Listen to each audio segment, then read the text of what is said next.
2 Tage in Dessau-Roßlau. Für Hinreisend entdecke ich die UNESCO-Welterbestadt mal ganz anders, nämlich mit Messer, Gabel und ordentlich Appetit. Also genauso lecker, wie es aussieht. Kann man nicht anders sagen. Nee, schmeckt sehr gut. Stößchen. 7 Foodie-Tipps von Bauhaus. Das sind die Meisterhäuser. Hier sind die Meisterhäuser, genau. Sieht super futuristisch aus. Bis Brauhaus. Es riecht auch, ne? Wonach riecht es? Ja, genau. Das riecht nach dem Malz. Ob süß oder herzhaft. Frisch gebraut und gezapft. Prost, Jonas. Oder einfach mal ganz anders. Jonas, du musst es jetzt essen. Ich find's gut. Ich leide richtig Und gerade. das sieht man dir auch so gut an. Und weil ich weder Architektur noch gutes Essen alleine genießen möchte, habe ich mich hier mit 2 echten Dessauern verabredet. Und Dessau ist die Stadt der Überraschung. Das sind Ossi-Würstchen. Ich glaube, verhungern tun wir hier nicht. Wenn nicht, fangen wir noch einen Fisch. Und euch nehme ich auch mit. Dessau-Roßlau ist die drittgrößte Stadt Sachsen-Anhalts, weltberühmt vor allem als Zentrum der Bauhausarchitektur. Doch auch die Fürsten von Anhalt-Dessau haben hier ihre Spuren hinterlassen, mit über 100 Bauwerken und Schlössern inmitten beeindruckender Landschaftsparks. Geschmack scheinen die Dessauer also zu haben, aber wie viel Geschmack landet hier in Dessau eigentlich auf dem Teller? Das möchte ich für Hinreisend herausfinden. Einer, der sich in Dessau auskennt wie kaum ein anderer, ist Heiko Gerdes. Der 35-Jährige ist Architekt und seit über 8 Jahren auch als Stadtführer unterwegs. Unter anderem für die Bauhausstiftung. Bei einer seiner Führungen haben wir uns kennengelernt. Also mein Navi sagt, wir sind eigentlich hier verabredet. Ich würde ihn, glaube ich, mal einfach anrufen. Nicht, dass der mich vergessen hat. Hallo Jonas. Du, pass auf, ich stehe am Räucherturm. Ich bin auch da. Ich bin schon oben. Ich sehe dich. Oben? Ach, da. Ja, ich habe gedacht, du kommst hoch. Ich zeig dir ein bisschen was. Du weißt schon, dass ich ein bisschen Höhenangst habe, oder? Es ist so 25 bis 30 Meter hoch hier, würde ich sagen. Da über diese Feuertreppe, ne? Muss ich hoch? Ja, komm hoch jetzt. Dann muss ich da wohl hoch. Für mich ein echter Härtetest. Ich hasse diese Feuertreppen. Oh, ey, mir wackeln die Knie. Der Turm ist von März bis Oktober von 9 bis 17 Uhr geöffnet. Der Eintritt ist frei. Mensch, Heiko, da hast du aber einen tollen Treffpunkt raus. So ganz schön weit oben. Schön, dass du oben angekommen bist, trotz Schön, dass ich Höhenangst. hier oben angekommen bin. Na? Aber was für ein Ausblick, oder? Also, Ja, super. Das ist Dessau. Der Turm ist ein Aussichtsturm hier in Dessau, frei zugänglich. Ganz ursprünglich ist er mal vor über 150 Jahren errichtet worden und war damals tatsächlich ein Räucherturm. Also in den 50er Jahren wurden hier Schweine und Rinder tatsächlich, also Fleisch geräuchert. Also ich mag die Stadt dadurch, dass es eben eine grüne Stadt ist und das ist also relativ kontrastreich mit der Architektur und mit der Natur. Du siehst ja auch überall Grün rundherum. Also die Stadt ist so eingebettet eigentlich ins Dessau-Wörlitzer Gartenreich. Und deswegen bin ich gerne hier und pendel nicht mehr her, sondern bin vor einigen Monaten auch hierher gezogen. Eine meiner letzten Taten in Berlin war, dass ich mir Dessau tätowieren lassen habe. Das gab es ganz umsonst als Abschiedsgeschenk in Berlin. Wirklich? Ja. Aber jetzt hast du quasi Dessau nicht nur im Herzen, sondern auch auf der Wade. So ist es. So. Und du möchtest mir jetzt Dessau zeigen? Ja, wir machen eine kulinarische Tour durch Dessau, eine Schlemmertour. Ich zeige dir ein bisschen Architektur und zwischendurch essen wir und trinken. Ich merke, Heiko hält nicht viel vom Rumstehen. Er will los. 7 Lieblingsorte und echte kulinarische Leckerbissen will er mir zeigen. Und der erste Foodie-Tipp lässt nicht lange auf sich warten. Hier ist schon das erste architektonische Highlight und aber auch kulinarisch ein Highlight, nämlich die Trinkhalle. Die Trinkhalle? Die Trinkhalle. Und die Trinkhalle gehört eigentlich zum Ensemble der Meisterhäuser. Ja, also das Dessau. ist Bauhaus. Das ist Bauhaus, aber nicht Original-Bauhaus. Das ist rekonstruiert, aber es ist so wiederhergestellt wie das originale Bauhaus. Okay. Also, und was ist das jetzt konkret? Das ist einfach nur ein es Kiosk? ist einfach oder nur wie? ein ganz winziges Kiosk. Das gab es in den 20er Jahren. Da haben sich Leute eben eingedeckt mit Getränken, mit kleinen Snacks, die dann so einen Tagesausflug gemacht haben mit ihrer Familie. Und an dieser Stelle war Dessau eigentlich zu Ende. Und bevor das Bauhaus hier war, stand hier auch schon so ein hölzernes kleines Kiosk. Und dementsprechend ist zu Bauhauszeiten hier in die Gartenmauer von Walter Gropius entworfen wurde, die Trinkhalle hinzugefügt worden von Ludwig Mies van der Rohe. Okay, ich sehe schon von Weitem Banana- und Erdbeerkrebs. Klingt gut. Klingt richtig gut, ja. Von März bis Oktober hat die Trinkhalle geöffnet. Seit Jahrzehnten der perfekte Ort für ein Erfrischungsgetränk oder einen Pausenimbiss, meint Heiko. Hallo. Hallo. Hi. 2 Krebs und was möchtest du trinken? Und einen Kaffee, einfach. Einen Kaffee. schwarzen Kaffee. 2 Kaffee, bitte. Noch dazu. Seit dieser Saison betreibt Hassan Fitme die Trinkhalle und will kulinarische Vielfalt in den historischen Bauhauskiosk bringen. Von orientalischen Snacks über Kuchen bis hin zu Crepes. Und was bedeutet es Ihnen jetzt hier in der Trinkhalle, das zu betreiben? Also mich hat interessiert, weil es historisch ist und ich komme aus einer Stadt, die ist mehr als 10.000 Jahre alt. Die Stadt heißt Aleppo. Aleppo. Ja, und deswegen fühlte ich mich gut, als ich gewusst habe, das ist daher historisch und ja. Und ich freue mich immer so mit Touristen so direkt zu arbeiten. Unsere Erdbeerkrebs kosten je 7,50 €, der Kaffee 4. Ganz schön teuer für einen kleinen Imbiss, aber hier geht's ja ums Genießen.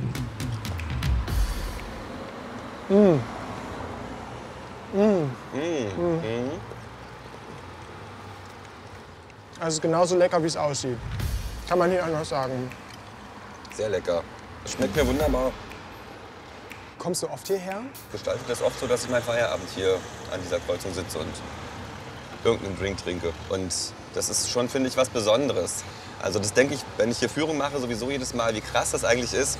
Wir sind ja nicht in Berlin und nicht in New York und nicht mal in Leipzig, sondern wir sind in Dessau. Hier steht eigentlich die Schule, die vielleicht die Kategorie Design erfunden hat und überhaupt auch, wo sich mit dem Leben aller beschäftigt wurde, mit dem Leben Arbeiterfamilien oder Arbeiterwohnhäuser. Und das ist schon auch sehr was Besonderes.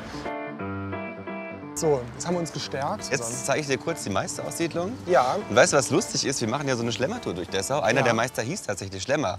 Oskar Schlemmer, hier.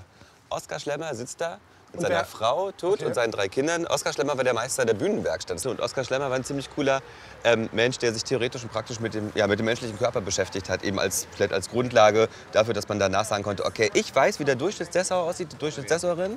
Und dementsprechend kann ich sagen, der perfekte Löffel, die perfekte Küche muss so und so aussehen. Auch ein Verfechter von gutem Essen. So. Das sind die Meisterhäuser. Hier sind die Meisterhäuser, genau. Ein Ensemble aus 4 Häusern. Das Einzelhaus ist das Direktorenhaus gewesen und dann gab es 3 Doppelhäuser. Und es gehört ja zur Stiftung Bauhaus Dessau und auch zum UNESCO-Welterbe. Ja. Sieht super futuristisch aus. Was Zeitloses, ne? Ja. So zeitlose, moderne. Obwohl, die Farbe gefällt mir nicht ganz so, weißt du? Also das Weiß ist ein bisschen nicht ganz so bunt.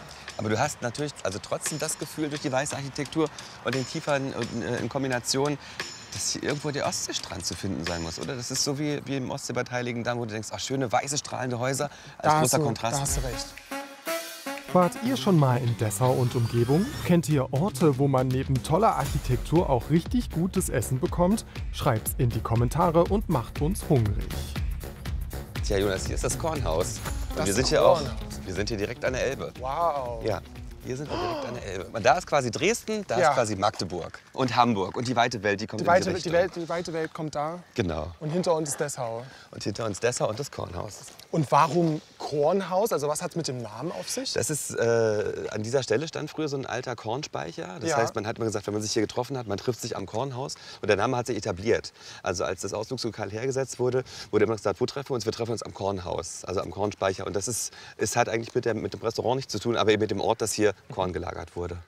Und wenn ich mir jetzt das Gebäude so angucke, also ich finde irgendwie architektonisch wie so ein Schiff, das an der Elbe irgendwie schwebt. Das ist auch aus Architektur, siehst du ja wahrscheinlich schon. Weiß, kupenhaft, scharfkantig, hell. Rund oder eckig, das spielt ja keine Rolle, sondern das Neuartige ist das Material, Stahlbeton. Und was eben möglich war, ist, dass du komplett die Wand in einem Fensterelement auflösen konntest. Und das ist ja eigentlich ein irrer Bezug, ne? Innen und außen. Man sitzt da drin, auch bei schlechtem Wetter, und hat auch diesen tollen, traumhaften Blick auf die Elbe. Ja. Und den traumhaften Blick wollen wir auch genießen. Aber nicht von drinnen, sondern auf der tollen Außenterrasse des Kornhauses. Trinken haben wir schon. Jetzt brauchen wir noch was zu essen. Soll ich euch mal ein Highlight empfehlen? Das ist so ein Dessauer regionales Produkt. Milchreis mit Knackwurst und Butter. Milchreis mit Mit Knackwurst. Knackwurst und Butter, ja. Ja. Das ist ein sachsen-anhaltinisches Gericht. Also viele Dessauer kennen es vom Hörensagen, aber niemand weiß, woher es kommt. Früher im Mittelalter hat man ja, also man sagt immer so ein bisschen, Sachsen-Anhalt ist so Mittelalter. Und die haben früher halt auch so herzhaft und süß so miteinander verbunden. Und wir machen das auch. Okay. Wollt ihr das mal probieren? Das Ja. probieren wir. Sehr gerne. Dann die Karte zurück. Dankeschön. Na dann, Jonas, man sagt das aus Stößchen Stößchen. auf Bratwurst und Knack. Nee, auf Knackwurst mit Milchreis. Milchreis. So, das klingt so komisch. Oh, war das eine gute Idee, Das war eine zu gute bestellen? Idee. Ja? Ich denke schon. Aber hier kann man auch echt die Seele baumeln lassen, Hier ist oder? richtig cool, ja. Und hier führt auch ein Fahrradweg vorbei, oder? Hier führt der Elbe-Fahrradweg lang, oder der Elbe-Radweg, Ja. der dieses Jahr, glaube ich, ein Jubiläum sogar feiert. So, bisschen Besteck. Oha, krass. Okay. Milchreis, Knackwurst. Und Apfelmus. Apfelmus, bitteschön. Ach, alles zusammen. Ja, Wusstest du das? ich wusste das. Tja, wollen wir? Oh, Leute. Guten. Nee, ist dein Ernst jetzt? Ja, komm. Ich esse es jetzt. Essen wir das Jonas, du musst es jetzt essen.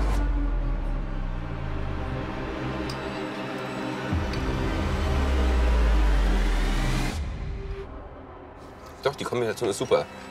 Wirklich?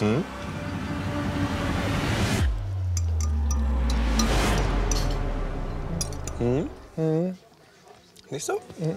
Ich fange gleich an zu heulen. Ich find's gut. Ich nicht. Ach, jetzt reiß dich Oh, zusammen. ich leide richtig Und das gerade. sieht man dir auch so gut an. Ich habe das selbst noch nie gegessen, aber ich weiß, dass es so, wenn du irgendwo in einem Restaurant in Dessau nach Milchreis und Knackwurst fragst, dann kriegst du das. Ich habe das aber auch noch nie gesehen und gegessen. Das ist auch für mich das erste Mal. Dem einen schmeckt es, dem anderen nicht. So ist es halt beim Essen. Ich esse es nicht auf. Musst du auch nicht. Aber die Fassbrause ist lecker. Die ist super. So.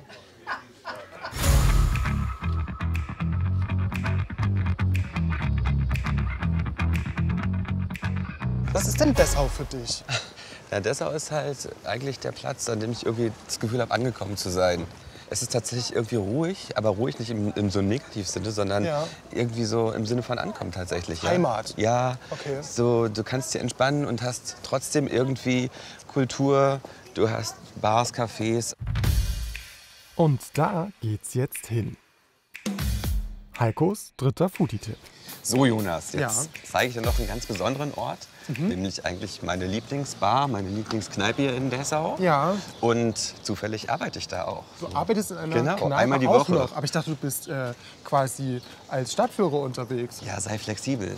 Steht schon in der Bibel. Und weißt du, was das Besondere ist? Das ist nicht nur eine Bar, sondern da ist auch ein Kino.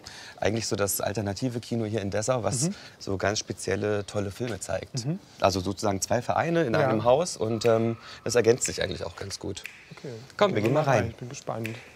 Das Kino im Kiez zeigt von Dienstag bis Freitag um 17:30 und 20:30 handverlesene Filme. So, freie Platzwahl, würde ich sagen. Freie Platzwahl. Tickets kosten 7 €, ermäßigt 5,50 €. Aber Außenplatz ist gut. Weil du zum Klo musst. Nee, weil die Sitze so eng stehen, dass ich meine Beine dann in den Gang machen kann. Sehr weißt du? gut. So, kommst du oft hier ins Kino, sag mal? Ich würde gern öfter kommen, weil Ja. ich die Filmauswahl sehr, sehr gut finde. Ja. Aber wie es halt immer so ist, ne? Du nimmst dir was vor und denkst dann, ach scheiße, doch keine Zeit. Genau, dadurch, dass ich halt einmal die Woche sowieso hier bin zum Arbeiten, bietet sich der Tag eben auch nicht an. Aber ich versuche tatsächlich sehr oft, ja, also die Filme einfach auch mir reinzuziehen. Das erwartet man jetzt auch nicht, ne? Weil Nee, von ist außen schön, sieht ne? das aus wie so ein ganz normales Wohnhaus und dann ist hier tatsächlich einfach ein kleiner Kinosaal. Ja. Schön. Ja, Überraschung. Dessau ist die Stadt der Überraschung. Mit gerade mal 50 Plätzen sei das Kiezkino Dessau eines der kleinsten in Deutschland. Betrieben wird es vom Verein Filmab in Dessau. Direkt nebenan im Kiezcafé gibt's kleine Snacks und leckere Drinks. Und so wie heute steht Heiko hier ab und an selbst hinterm Tresen. Guck mal, Jonas, und im Sommer gibt es ja noch den tollen Hof und den tollen Garten. Da kann man Ja. sich nach dem Film auch noch entspannt hinsetzen. Sieht toll aus. Ja. Die beiden Menschen gehören hier zum Team. Ja, Eins ist Kino, eins ist die Bar sozusagen. okay.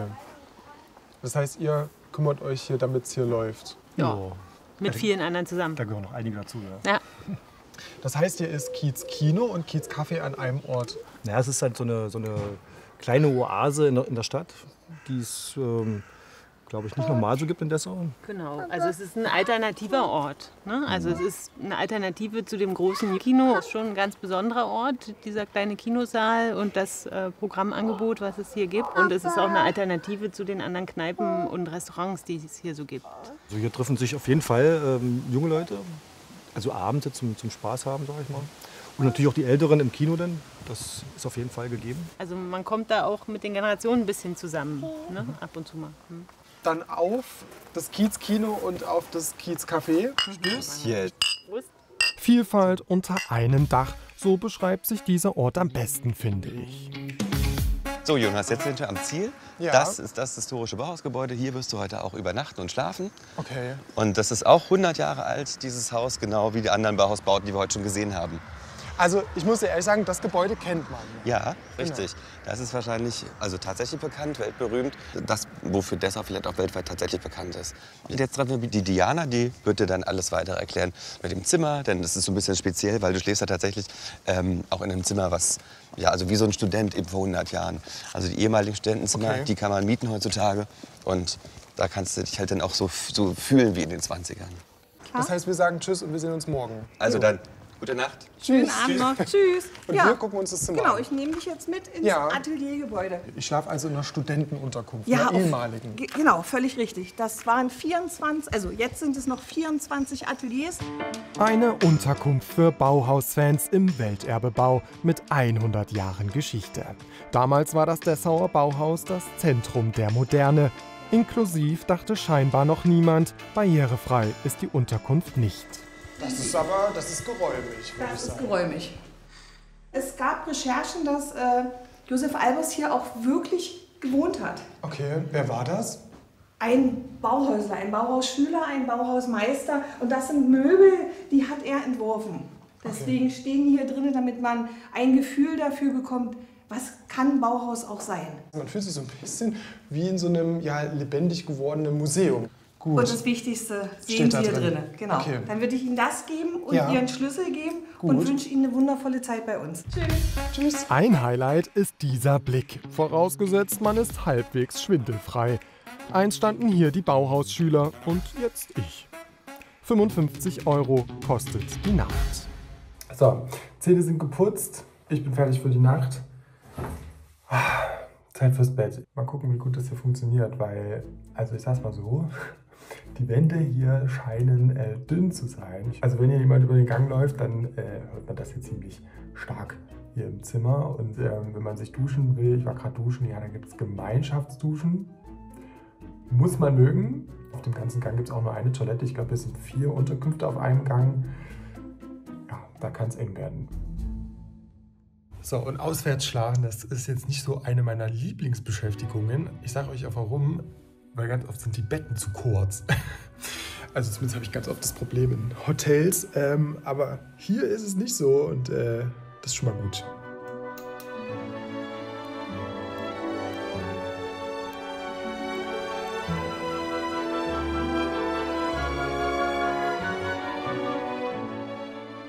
Guten Morgen aus dem Bauhaus. Bis so etwa 0 Uhr war hier auf den Gängen noch ehrlich gesagt viel Trubel und man hat auch noch die anderen Leute hier gehört. Aber ansonsten, als dann hier Ruhe war, war es hier auch gut aushaltbar. Und jetzt gibt es erstmal Frühstück und dann starten wir in den Tag. Und mit wir meine ich Heiko und mich. Guten Morgen, Jonas. Na? Hast du gut geschlafen? Hi. Ich habe gut geschlafen. Und du? Ja, geht so. Also mich hat die Sonne geweckt und es war halt 5 Uhr morgens. Ja, das ist doch wunderbar. Direkt im Bauhaus unten gibt es das Frühstück jetzt, genau, im Club. Das Kaffeebistro im Bauhaus, Heikos 4. Foodie-Tipp. Guten Morgen. Guck mal, wollen wir einfach 2 verschiedene? Das Bauhausfrühstück 100 Jahre, Ja, und ich nehme das normale Bauhausfrühstück. 100 Jahre Frühstück und Bauhausfrühstück. Genau. Das klingt doch gut. Wie oft kommst du hierher? Ja, ich bin ja immer arbeitsmäßig im Haus unterwegs und kann dann mein Feierabendbier hier genießen. Okay. Ja, Ah, okay. das ist ein großer Vorteil. Und Sie beide, Sie betreiben das hier? Sozusagen. Der eine kommt und der andere geht. Geht, genau. So ist das. Okay. Generationswechsel. Achso. Ein 20-jähriger Generationswechsel. Stefan Serfling hat das Kaffeebistro mit viel Herz aufgebaut und gibt es nach 34 Jahren an Wenke Knechtel weiter. Für beide ist der Club etwas ganz Besonderes. Im Prinzip viele Geschichten, die einfach auch als Veranstaltung hier stattfinden. Das eine ist zum Beispiel die Zusammenarbeit mit dem Sonnenblues e.V. Es gibt im Prinzip regelmäßig Konzerte hier. Man trifft viele Leute aus aller Welt und viele Dessauer kommen, jung und alt. Es ist alles vertreten. Ja. Es kommen ganz viele Dessauer, die sagen, gut, hier unten feiere ich meinen Geburtstag. Hast du einen Lieblingsort hier? Also ich sitze sehr gerne an der Bar. Ja. Aber Kann da ich wir mir jetzt vorstellen. Frühstück bestellt haben, also ich würde sagen, wir können uns gerne da oben hinsetzen. Das ist auch einer meiner Lieblingsplätze. Dann machen wir das doch. Super. Frühstück gibt's hier für knapp 17 €. Kaffee und Orangensaft inklusive. Oh, Dankeschön. Kein Schnäppchen, aber das Kaffeebistro ist direkt neben der Unterkunft. Und der Club ist barrierefrei zugänglich. Stößchen. Und das ist jetzt das Bauhausfrühstück. Was macht das denn besonders? Ja, das Frühstück ist das eine. Ich meine, guck mal, es ist erstmal mit Liebe alles angerichtet, aber das andere ist natürlich das Ambiente im Bauhaus. Also Ja. du sitzt auf einem Freischwinger, als ein echter Freischwinger? Bauhausstuhl. Ja, wer hätte gedacht, dass ein Stuhl mal nur aus 2 Beinen besteht? Wenn man vor 100 Jahren gesagt hätte, Junge, aus der Zukunft, in der Zukunft gibt es irgendwann mal Stühle mit 2 Beinen und du denkst nur in Holz, denkst du, der ist doch bescheuert. Aber das hier, ja, auf einmal gibt es ein neues Material. Also guck mal, wir schwingen uns jetzt in das Frühstück. Wir schwingen uns in das Frühstück. Dann guten Appetit. Guten. So. Vom Bauhaus geht's für Heiko und mich gestärkt weiter in die Dessauer Innenstadt. Denn hier gibt's noch mehr zu entdecken und Heiko hat sogar einen echten Geheimtipp. Und der hat etwas mit diesem Lost Place zu tun.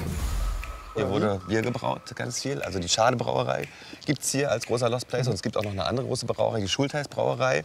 Auch ein Lost Place. Also nicht nur Bauhausstadt, sondern auch Brauhausstadt Dessau. Na, damals war Platz begrenzt, gerade in Berlin. Und die Stadt Berlin hat sich entschieden, ihren größten Brauereistandort eben auszulagern, nach Dessau. Also an den Ort, wo es eine gute Bahnanbindung gab. Und dementsprechend hat eben Dessau oder verfügte Dessau über so große Brauereien. Heute wird in Dessau kaum noch Bier gebraut, nur an einem Ort noch. Heiko nimmt mich mit ins Brauhaus zum alten Dessauer, der 5. Foodie-Tipp.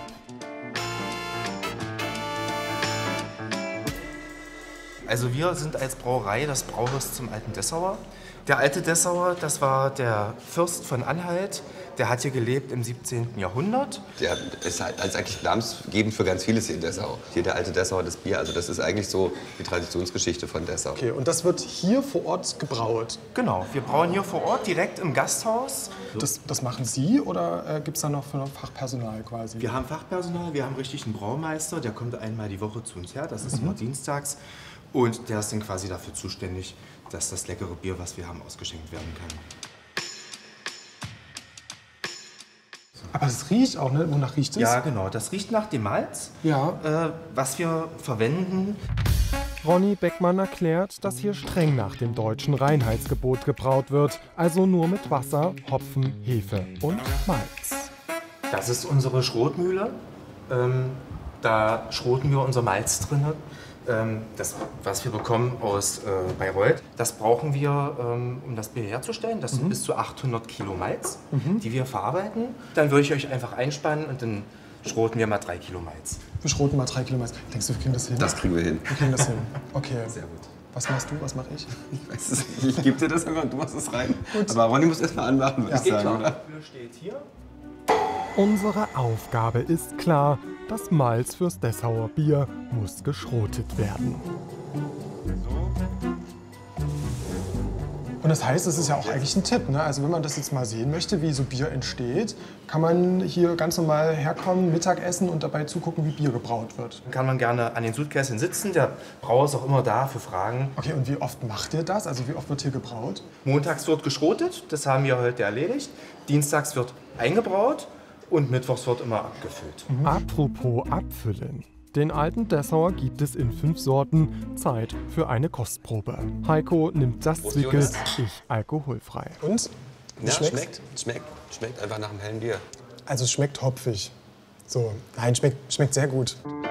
Neben Bier gibt es hier auch gutes Essen. Heiko hat Lust auf etwas Deftiges, Dessauer Bierfleisch. Mir empfiehlt er etwas Leichtes, den Fürst-Leopold-Salat.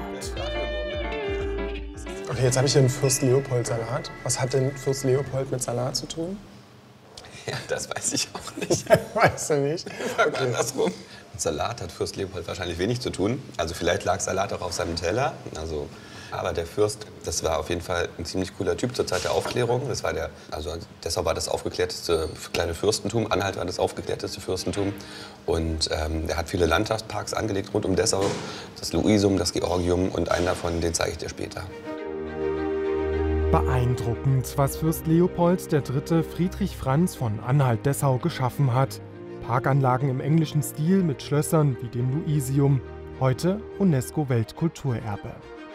Und ich glaube, das war auch der Fürst, der gesagt hat, über Anhalt, über sein kleines Fürstentum, das ganze Reich soll ein Garten werden. Also es wurde ja sozusagen landschaftlich alles umgestaltet, nach so Vorbildern, nach englischem Vorbild. Deswegen hat man ja auch so Sichtachsen. Also wie zufällig taucht immer irgendwo, auch aus der Innenstadt, so dieses Schloss auf oder auch ein anderer Tempel. Also das ist so eine angelegte Landschaft, ein angelegter Landschaftspark, der eigentlich in England mal entstanden ist. Und hier das Luisium für die Fürstin Luise, das hat sozusagen ihr Mann, ja, Fürst Franz, errichten lassen, so als Sommerresidenz, als Sommersitz, als Teehäuschen.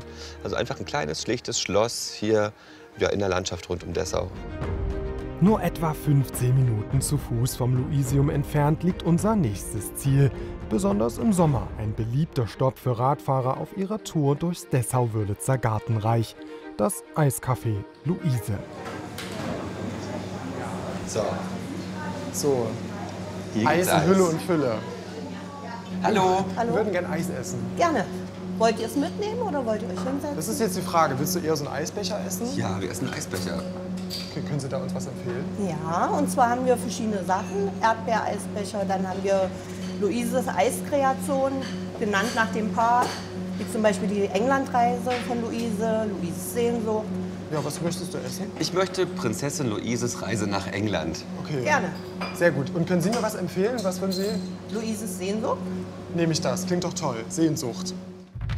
Wem ein Eisbecher zu viel ist, die Kugel Eis im Straßenverkauf gibt's ab 2 €. So, einmal die Englandreise. Ja, das ist schön. Die Zutaten für das Eis kommen hier aus der Region. Unsere Eisbecher kosten 11 €. Kein Schnäppchen, aber lecker. Die kulinarische Reise nach England wird das hier. Meiner ist tatsächlich mit Schuss. Mir wurde gesagt, Luise hat viel Sehnsucht gehabt. Deswegen. Luise hat viel gesoffen. Okay. Es war eine besoffene Fürstin. So kommt's raus, ja, bei unserer Schlemmertour durch Dessau. Hat die wirklich viel getrunken? Weiß ich nicht. Nein? Ich weiß es nicht. Also mit den Brownies und so, ja, finde ich sehr cool. Nee, schmeckt sehr gut. Mhm. Die sehen auch ziemlich gut aus.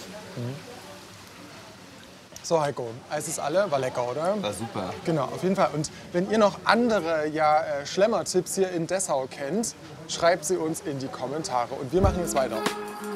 Für unseren letzten Foodie-Tipp geht's ans Muldeufer. Dort sind wir mit Nicole Stolze zum Picknick und Grillen verabredet.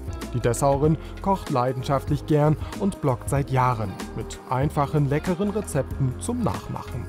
Für unser Picknick habe ich mir heute überlegt, dass ich das Frühstück-Dummbrot backen werde. Und wie ihr seht, das wird ein richtig schöner, klebriger Teig. So, der Teig ist jetzt schön aufgegangen und der kommt jetzt in eine Brotbackform und ab in den Ofen. Wir treffen uns an einem von Nicoles Lieblingsorten. Hi, du hast vorgeschlagen, wir treffen uns hier. Warum hier? Ja, ich finde, das hat so ein bisschen Flair mit dem Wasserfall und mit dem Rauschen vom Wasser hat man so ein bisschen das Gefühl, man ist am Meer. Das sieht sehr schön aus, du hast ja allerhand vorbereitet. Ja, ich habe schon vorbereitet. Ich würde sagen, dann können wir loslegen, oder? Ja. Ja. Das Grillen übernehmen Heiko und ich. Und das ist leichter gesagt als getan. Macht das super. Als hättet ihr noch nie was anderes gemacht. Sehr schön. Und was grillen wir jetzt? Das sind Ossi-Würstchen, das sind quasi Bratwürstchen ohne Daumen. Dazu gibt es einen Salat und ich habe Tomatenbutter gemacht und ein Brot gebacken. Ich glaube, verhungern tun wir hier nicht. Wenn nicht, dann fangen wir noch einen Fisch. Ja, genau. Frisch aus der Mulde. Frisch aus der Mulde.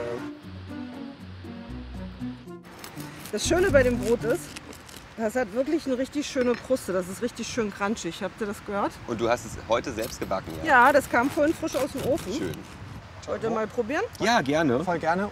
Du kochst gerne. Ich koche sehr gerne, ja. Lasst es euch schmecken. Stößchen. Stößchen. Ich habe gelernt, in Dessau sagt man Stößchen, wenn man so sich anprostet sozusagen. Kann man sagen, ja.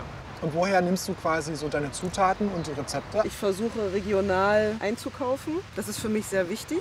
Da habe ich eben auch dieses Obst und Gemüse in einem Blumenladen geholt. Da werden immer diese Boxen gepackt, damit es nicht weggeschmissen wird im Geschäft. Das kann man einmal in der Woche kann man das holen. Und meistens überlege ich mir dann, was kann man aus so einer Kiste zaubern, was kann man kochen. Ob kulinarisch oder architektonisch, Dessau hat einiges drauf und mich echt überrascht. Und natürlich konnten wir nicht überall sein. Wenn ihr noch weitere Orte kennt, an denen man hier richtig gut schlemmen kann, dann schreibt es uns in die Kommentare. Ja, und wir schlemmen jetzt hier noch, ne? Die Würstchen sind bestimmt bald fertig. Und wenn ihr noch weiter verreisen wollt durch Sachsen, Sachsen-Anhalt und Thüringen, dann empfehle ich euch diese Videos hier. Stößchen.